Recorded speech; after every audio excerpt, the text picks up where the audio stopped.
Let's begin by waving and greeting to our friends joining us by Zoom, and Zoomies waving to us Roomies. Good morning. Welcome to the Unitarian Universalist Congregation of Lynchburg. Here we gather in a spirit of freedom and friendship. We're glad you're here. Whoever you are, whatever your beliefs, whatever your age, whatever your pronouns or gender identity, and whomever you love, you are welcome here. As we work together for justice, compassion, and peace, we also acknowledge with humility that our buildings sit on Monacan land. My name is Gary Duvall. I've been a member of First Unitarian I need to change that in the script. It's been First Unitarian for most of my time here. I've been here 52 years. I can be forgetful. And I'm a member of the Sunday Services Committee. If you're with us for the first time, we're glad you chose to be here this morning to participate in the service for this church community that we love. We would be happy to tell you more about our community during virtual social time on Zoom or in person in Drysdale Hall following the service. And there is a soup Sunday, so it'll be kind of extended and much more tasty than usual. If you would like to receive our monthly newsletter and Friday email updates, you can fill out one of the yellow cards in the pocket on the back of the seat in front of you and drop it in the offering basket. You may also wish to join our Facebook group. For those of you on Zoom, please note that the order of service is in the chat to the right of your screen. If you're using a PC, if you're using a phone, the link is at the bottom of your screen. Also, today we ask you to remain after the conclusion of the service for a brief, emphasis on brief, update on the progress of our ministerial search.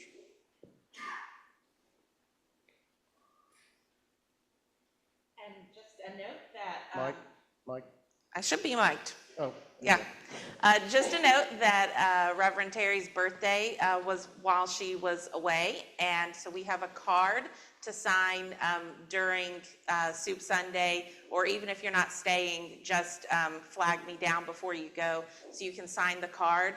Next Sunday, we're going to have a little birthday party for her. Cameron is making carrot cake, and we'll have her card. So make sure you sign the card today, and make sure you're here for cake next Sunday. Thank you.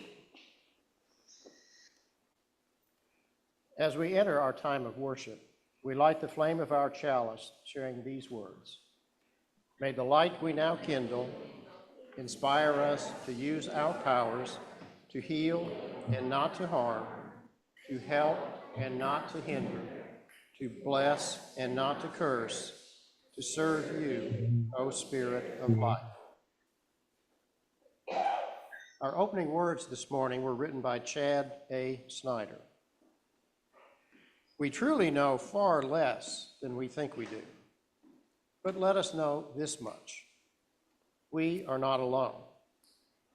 In our joy, in our loss, in our quiet, daily, blessedly ordinary moments, we are not alone. Small truth maybe in a vast and rapid world, but let us hold that truth and trust it. As we hold and trust the joys, the sorrows, and moments shared in this space we make holy. Please rise in body or spirit and join me in singing hymn number 138, These Things Shall Be.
I'd like to invite all the young ones and young at heart to join me down front for a story time.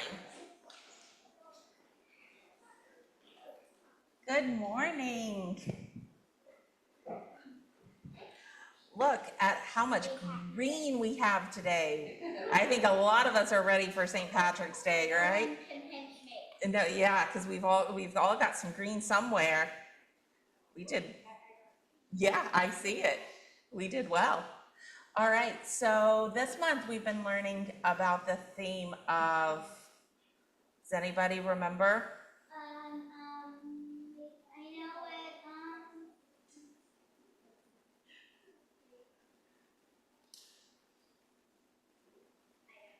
it. We've been learning about trust this month, right? And we talked about trusting ourselves and our beliefs and trusting other people, right?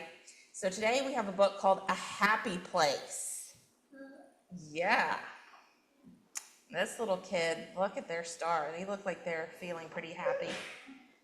The little star shines brightly through the bedroom window. It shines down on a sleepless mind, spinning with restless thoughts. Follow me, whispers the star, and I will help you find a happy place. Let's go into the deep blue moonlight. Past the sparkling river. Man, it's really sparkly. All those stars glittering on it. Up the rolling hills. The moon is pretty. It is. Into the moonlit woods. That's a lot of wood. Let's sing and dance in the light of the moon together. With a tippy-toed squirrel. And a bushy-tailed fox. With a long-eared hare. Let's celebrate a happy place and a pair of starry-eyed stoats. Until the bushy-tailed fox slinks away. Until the tippy-toed squirrel is sleepy. Until the starry-eyed stoats have waltzed their last waltz. Until the long-eared hare can't dance another step. Then it is just you and me, embracing the world, until it is time to go home. Okay, Now that you have found your happy place, I will watch over you, sleeping peacefully until morning, when you will awaken to a beautiful, bright, new day. And there's Star saying goodnight. The end. So today we're going to be talking about trusting life, even when life throws some funny things at us and we have to take a leap of faith. And I liked this book because the star is part of our larger circle of life, right? And came to the child when they were having trouble, maybe having too many thoughts that made their brain have trouble going to sleep. And so the star came to them and helped them feel better about things. And it does kind of look like the North Star, doesn't it? And so that's one way that we can find a way to trust in whatever is happening in our life, no matter what it might feel like inside. We can find a way to help us feel like we can trust what's happening, that things are going to work out. And so today we're going to be talking about taking that leap of faith and believing in life to take care of us. Okay? So we are going to head upstairs now, and we have some really fun projects while we continue talking about trust. So let's head up.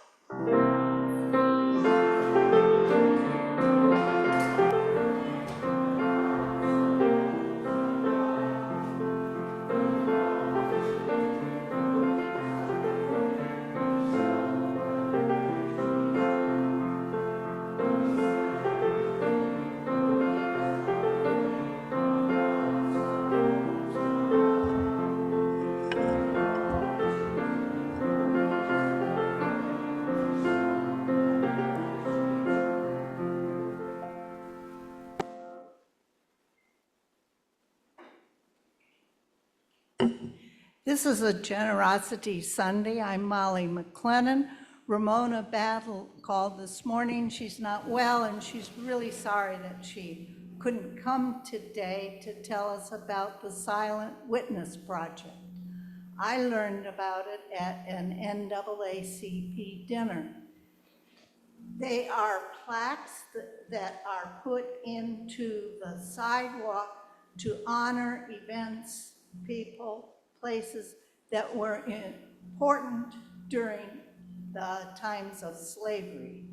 This is a project that grew out of the African American community, is very important to them, and this is a time when we can support them in what they are doing. And so, you want me to? So the way Generosity Sunday works is that any loose money you put into the offering plates will go to the Silent Witness Project. You may write a check to the church with Silent Witness on it, or you can make a check to, that would be best, write it to the check with Silent Witness. The good news is that this gives Ted a little more time to explain what the Silent Witness Project really is.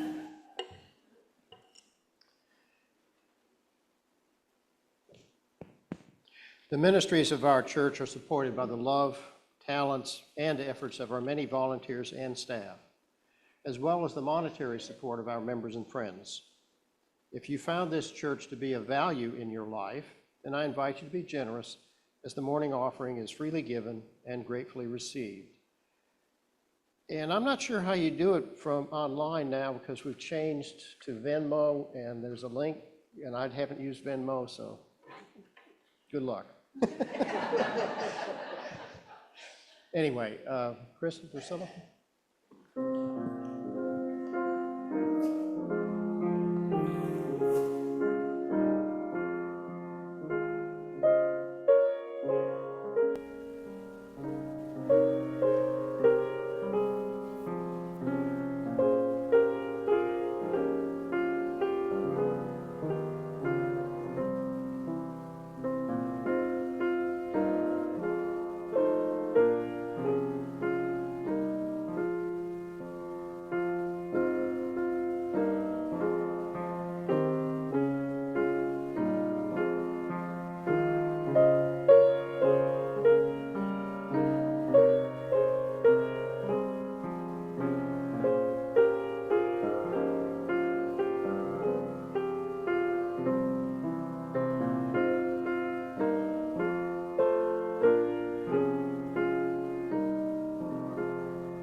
We receive these monetary gifts, along with the gifts of your time, work, and creativity, which also sustain our church. As together we give generously to support our congregation, let us commit ourselves to a unity of spirit to make manifest a more just, peaceful, and loving world. It is our tradition to honor the whole of our lives, and so you're invited to, and comes out of a 12-step program. Kenneth Jones and Tima Oken include in their list of characteristics of white supremacy culture the constant sense of urgency and the idea that progress means things getting bigger and more numerous. Those do not just undermine racial justice, they are also counterproductive to serenity. While it may be urgent to work toward creating justice and halting climate change, I can't do that work unless I have a sense of calm. Ways to counter these harmful characteristics include making realistic work plans that include quality goals. I may see green leaves coming from the ground, but if I go ahead and yank on them right away, I'll get a handful of greens with no carrots attached. I have to wait, keep on watering, and wait some more. This might be obvious to someone who doesn't struggle with an addictive disposition, but I've got to keep reminding myself to settle down, to wait, to keep on practicing.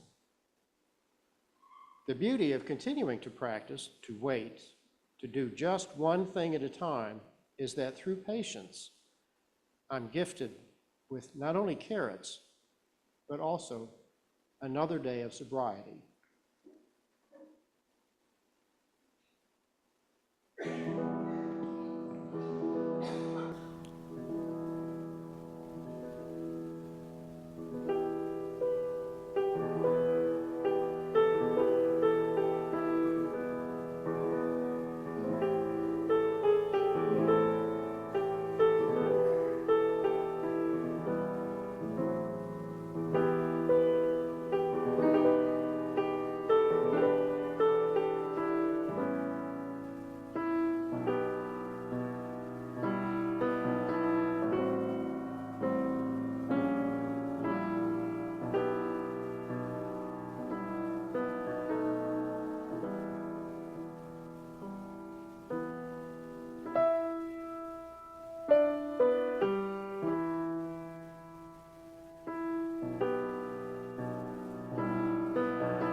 Our speaker this morning is Ted Delaney, who is director of the Lynchburg Museum System, okay, and a former winner of a scholarship that was sponsored for 2 or 3 years by the company I used to work for about 30 years ago. Ted? And we may need to, what do we need to do? It's best if you're directly in front of that. All right, you all, please bear with me while I get all this audiovisual set up. Right here. So try to share my screen.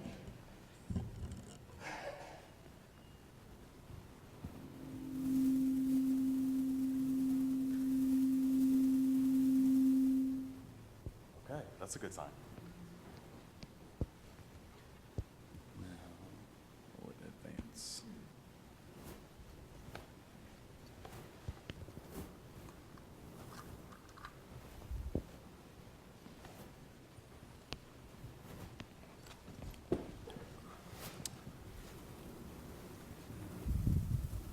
I want to make sure that I can advance these slides. Make sure you do get off of Zoom, so I know you're looking at your phone soon. All right, where, I'm sorry, how do I view it like in the PowerPoint?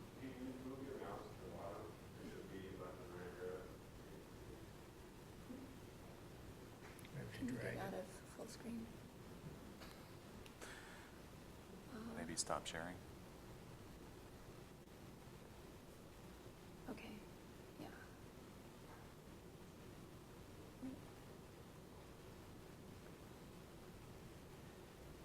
Okay, let me go back to Zoom.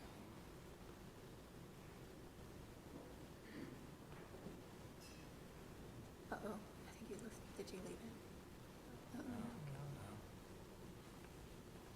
There. Okay, let me try share Uh-huh. and go here. Okay, sure. Okay, now go back. Go back to your PowerPoint. Oh, you're in your PowerPoint. Okay, so Go you here. should be able to go. From the beginning? Okay, now will this? Yes. Okay. All right. Okay, thank you all for being patient. Thank you, Molly, for inviting me to be here today. Thank you, Gary, for helping to coordinate all this. I really appreciate you all making time to be here today and to hear about this story that we tell every day across the street at the museum. So it's great to be here sharing it with neighbors. It's funny, I spend all week next door across the street, but I'm never here when y'all are here. So this is great. Okay, so let me do this. Okay, can you all hear me okay? Volume all right? Okay, great. In 1859, a reporter for the New York Mercury newspaper traveled throughout Virginia and wrote a series of articles about his experiences. This was a common practice in the late antebellum period.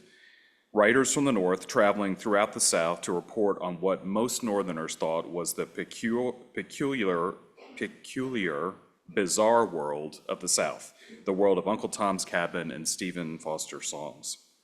In his dispatch from the Hill City, the reporter wrote this description: "There is a very large Negro population in Lynchburg. During the day, not so much is seen of them, but early in the evening after factory work, they are numerous.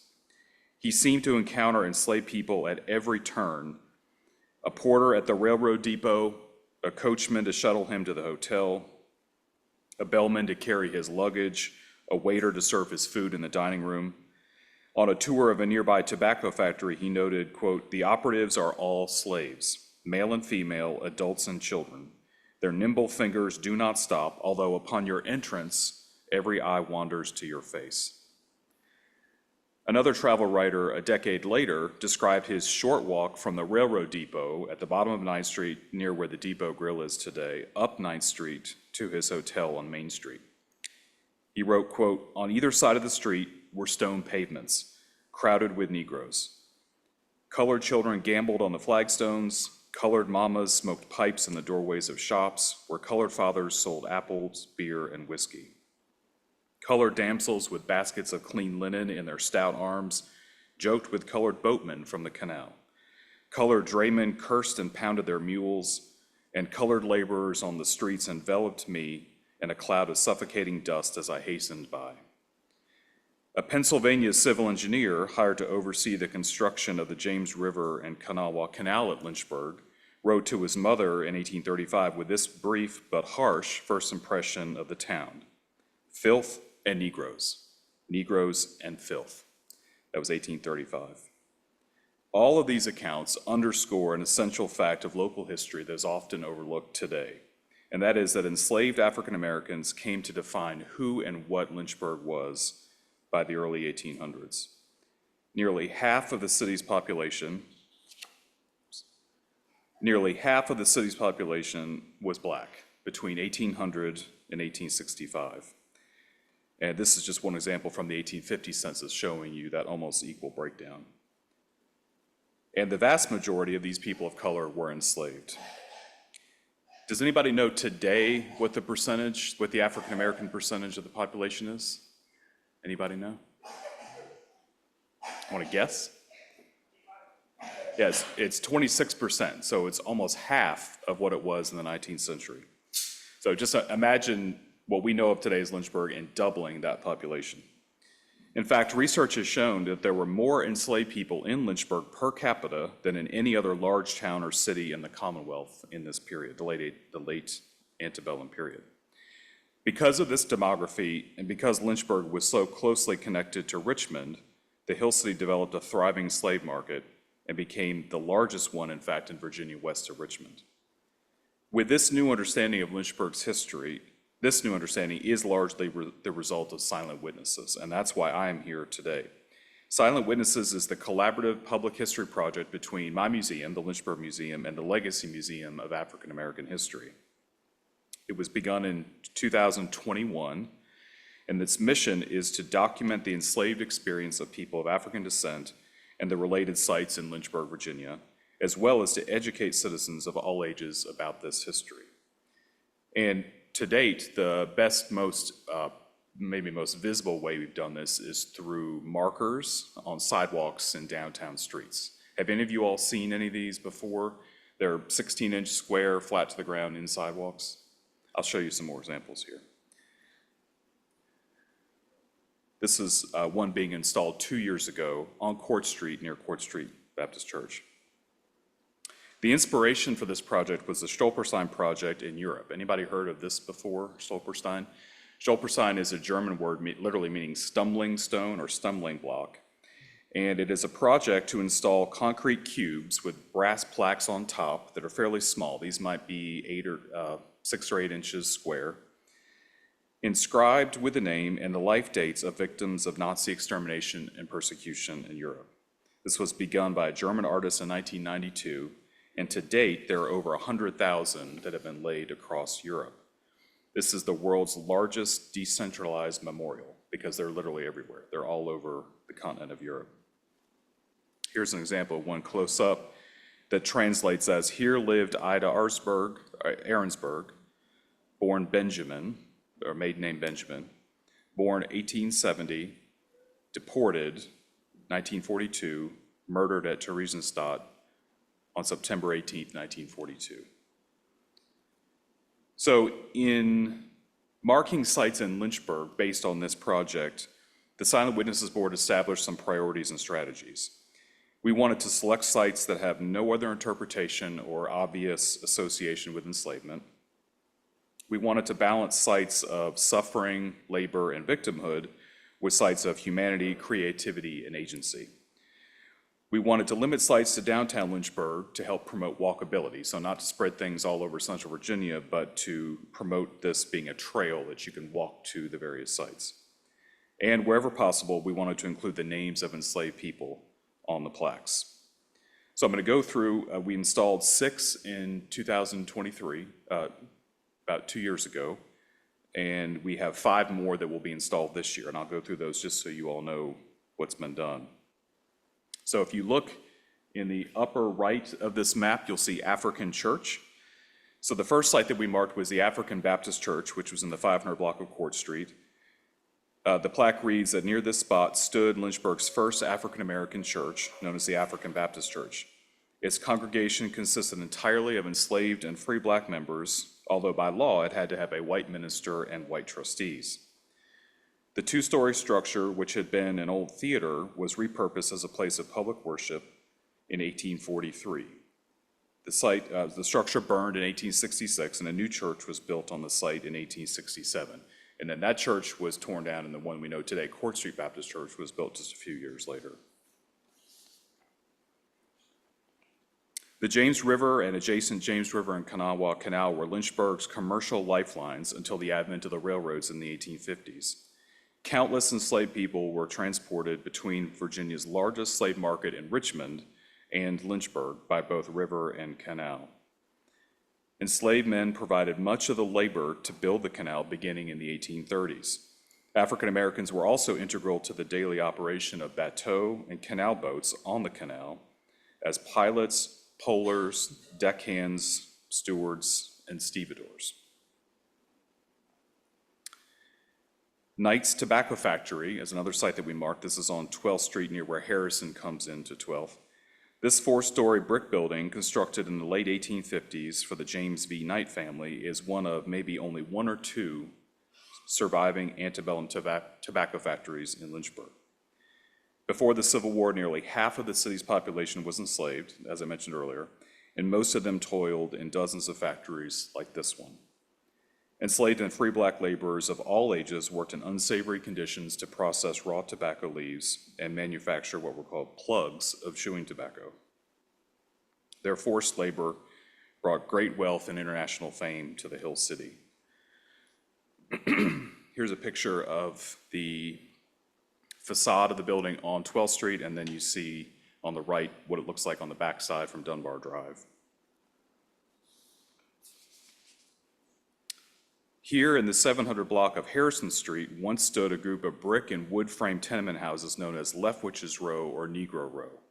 They were built around 1845 and were home to generations of African American families, both enslaved and free, until they were demolished between 1900 and 1907. Owned by Colonel Augustine Leftwich, a prominent Lynchburg tobacconist, Leftwich's Row was the largest and best-known group of slave dwellings in the Hill City. This photo was taken about 1880, so many, many years ago. This is what that same spot looks like today. So if you all have ever driven down Harrison Street, this is the 700 block on the uphill side of Harrison. So before and after demolition. Located in the heart of downtown, the Market House was the site of regular auctions of enslaved people in antebellum Lynchburg. From 1814 to 1873, this structure stood in the middle of 9th Street with its front doors opening onto Main Street. The busy public square in front of the Market House became the customary site for court-ordered commissioners' or trustees' sales of real estate and personal property. And of course, this included enslaved men, women, and children of all ages. Here's a photo taken from what is now Monument Terrace, maybe not far from where we are, looking down 9th Street, and you see the back side of the Market House, that structure that's right in the middle of 9th Street.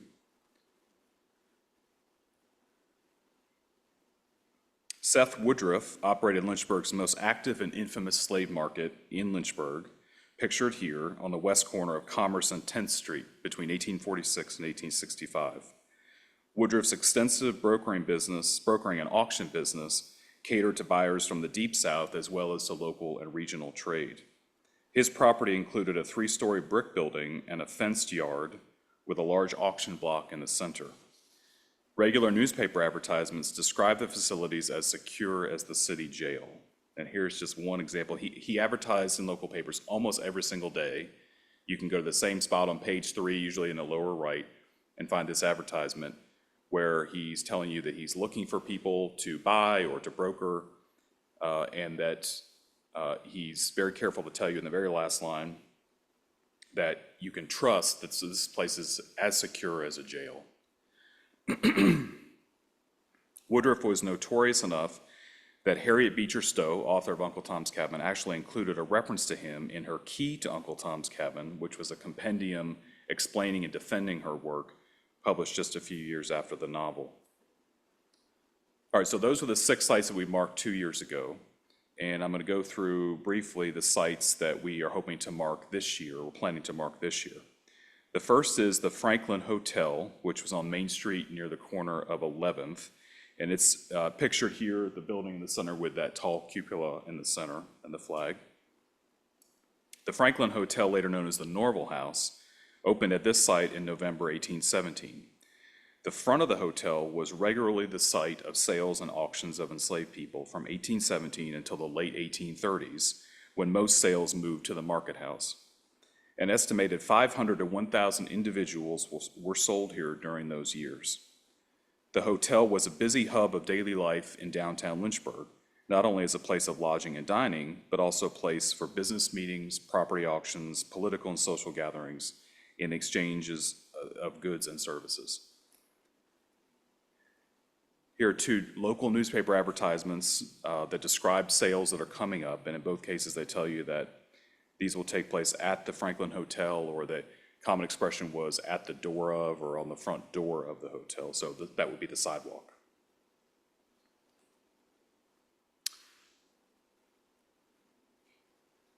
The Dabney Scott Adams House, pictured here on the right, is located at 405 Cabell Street. So this is on the corner of D and Cabell. If anybody's taken the D Street Bridge to Cabell Street, this is the house that's right on the left corner. This brick and stucco structure that's pictured on the left was known as the Dabney Scott Adams House Dependency.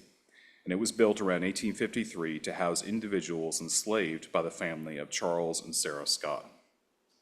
Generations of African Americans lived here until the 1960s. The earliest residents here likely worked as enslaved domestic servants in the main house, working as maids, cooks, nurses, butlers, coachmen, and gardeners. The last known resident, Rose Gentry, lived here until the 1960s, and her descendants still live on Daniels Hill today. Here's a picture from Google Street View of D Street going toward Cabell. So as you pass by, notice it's the house that abuts the sidewalk. There's no space between its wall and the sidewalk. And some of y'all may remember this was restored by the Lynchburg Historical Foundation maybe 25 years ago. It was a major project to prevent it from being demolished. Okay. Our third site is the Ladies Relief Hospital, located at 600 Main Street. The Ladies Relief Hospital, which opened at the corner of 6th and Main in August of 1861, was one of dozens of local buildings used as military hospitals in Lynchburg during the Civil War. Each hospital relied on enslaved nurses, orderlies, cooks, housekeepers, and laundresses in their daily operations. Thanks to their often unrecognized labor, thousands of Confederate and Union soldiers survived combat wounds, disease, and illness because of enslaved laborers. One of those, and in fact the only one we know of by name who worked at the Ladies Relief Hospital, was this woman, Martha Spence Edley. She regularly visited the Ladies Relief Hospital with her owner to nurse sick and wounded soldiers.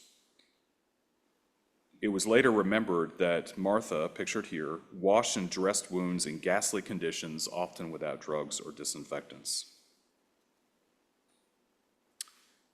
Fourth site for this series, is the Polk Street School. This was located at the corner of 9th and Polk Street. And on this site, this was the first school for formerly enslaved children that was built in Lynchburg, established in a full 2 years before the city's public school system.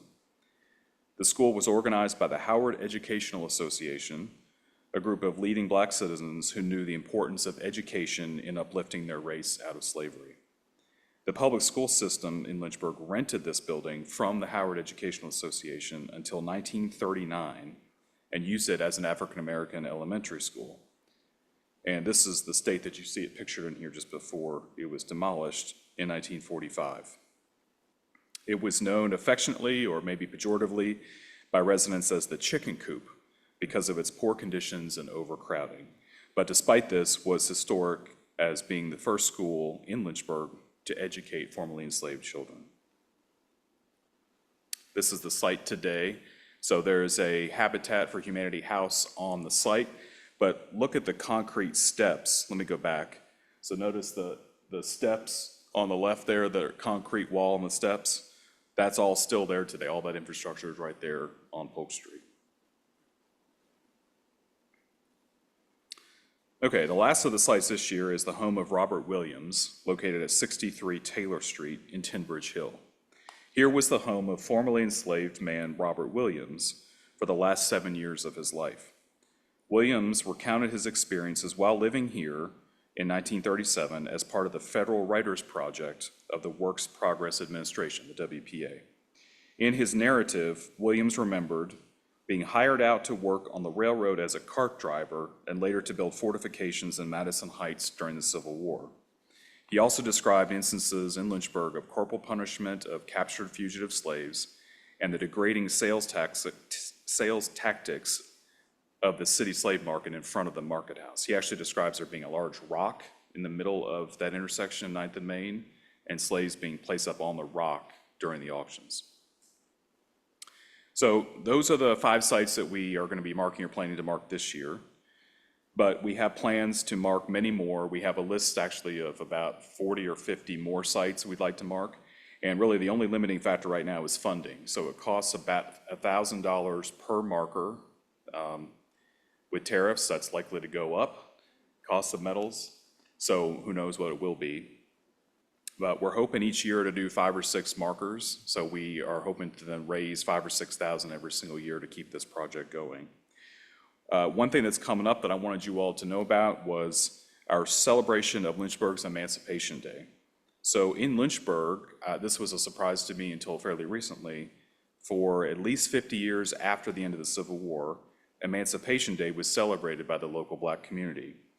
And unlike much of what we know about Civil War memory and the lost cause, April 9th, which was for many people here a day of mourning, was a day of celebration for African Americans because it meant that slavery was over and that they were emancipated. So they celebrated the day of Lee's surrender, April 9th, every year as Emancipation Day. And Silent Witnesses will have a fundraiser at Oakwood Country Club. There's one mistake on here. It is Saturday the 12th, not Sunday the 12th, but tickets are $60. This is a nice way to meet other people involved and also to support the organization. This is coming up on Saturday, April 12th. And if anybody is interested in supporting the project, there's a QR code here which will take you to our website, but you can just type in the URL silentwitnesses.org, and that's a great way to learn more about the sites that I mentioned. Also, if you'd prefer to donate online or donate electronically, that's a good way to do it. We try to, this is a part of a brochure that we try to circulate at events around town, and we have in various places like the museum. But we also, in general, try to direct people to the website to learn more and to be able to support the project. That's my general summary, but I'm happy to answer questions if there's time. I know it's about 20 minutes. Is there time? Does anybody have any questions?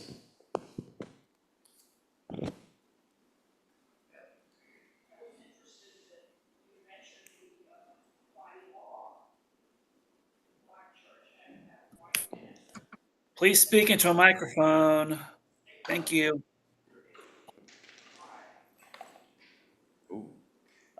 Pat mentioned, in case you didn't hear that, she asked about the law that there be white officials present at the African Baptist Church services. That was a state law that was passed after Nat Turner's rebellion, because white people, enslavers, were terrified that anytime Black people were gathered, 2 or more, that they were plotting insurrection, plotting murder.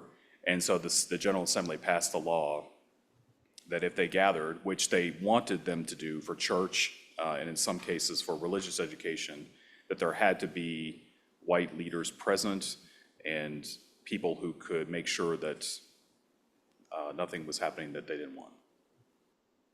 Good question. Yes, ma'am.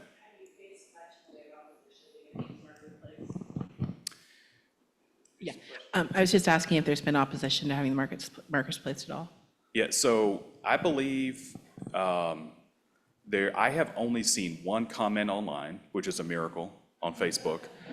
One comment that was disparaging about the project, and it wasn't even really flagrant. It was more like, why do we have to do this? But what was heartening was the response. So the response to that person was overwhelmingly, this is good, we need this is good for our city, this is a story that's not been told.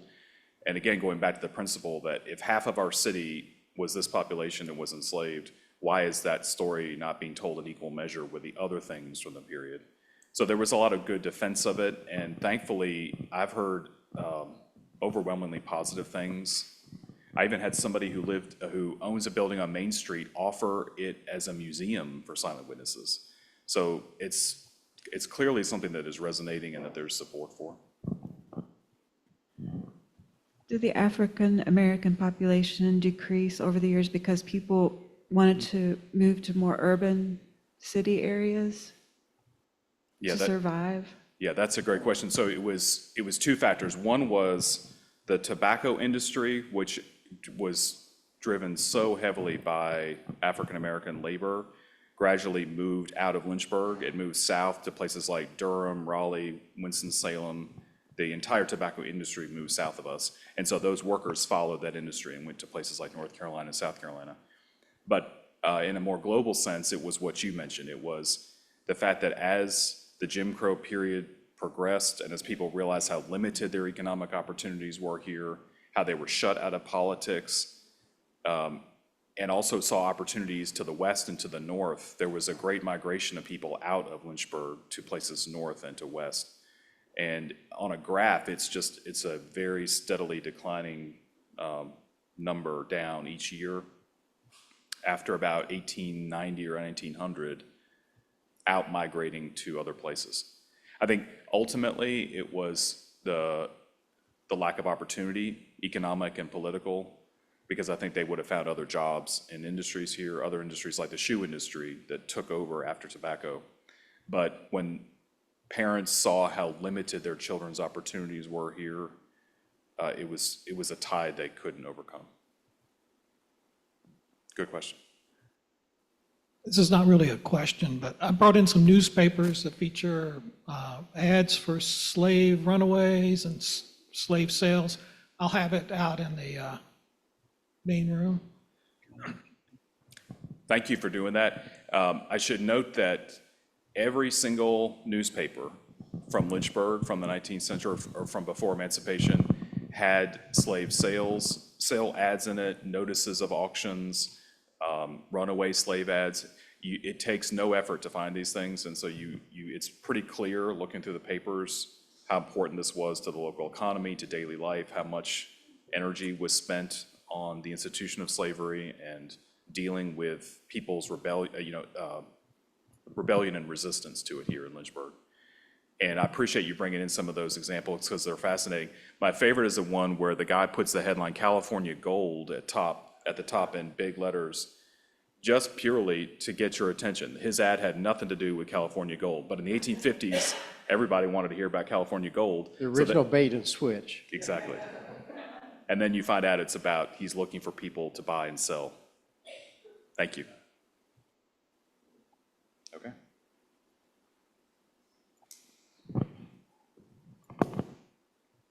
Thank you, Ted. You're welcome. Thank you all.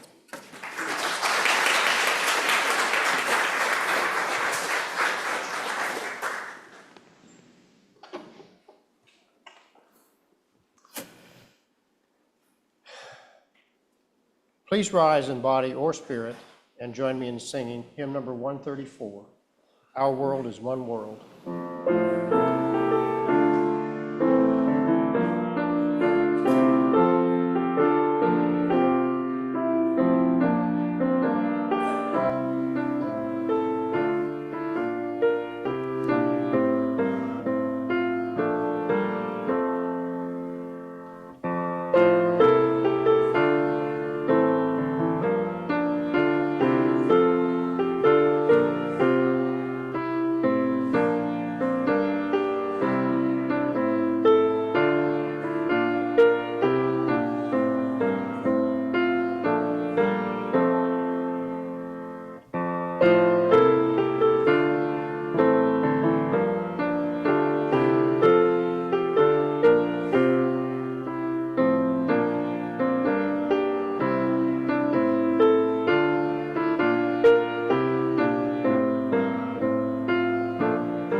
As our service draws to a close, we extinguish the flame of our chalice as we say these words together. We extinguish this flame, but not the light of truth, the warmth of community, or the fire of commitment. These we carry in our hearts until we are together again.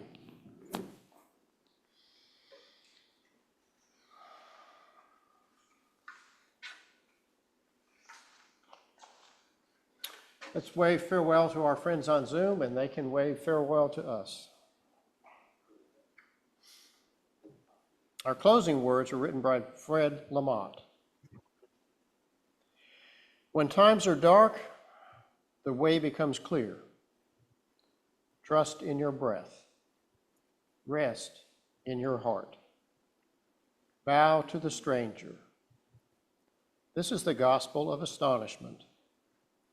If we are completely lost, we come home to each other.